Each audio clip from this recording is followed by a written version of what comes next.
Welcome to the Slop Farm. Enjoy the video. In this video, I will explain how to use long division.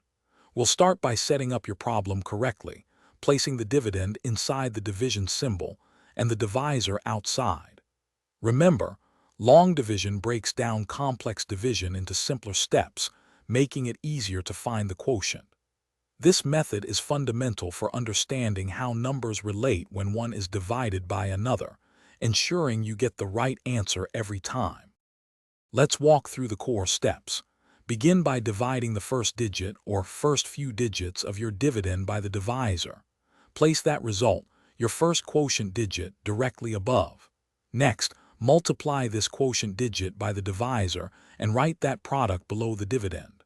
Then, subtract this product from the corresponding part of the dividend. This systematic approach ensures you handle each segment of the number correctly. After subtracting, bring down the next digit from the dividend to create a new number. This new number becomes your focus for the next round of division. You'll then repeat the entire process.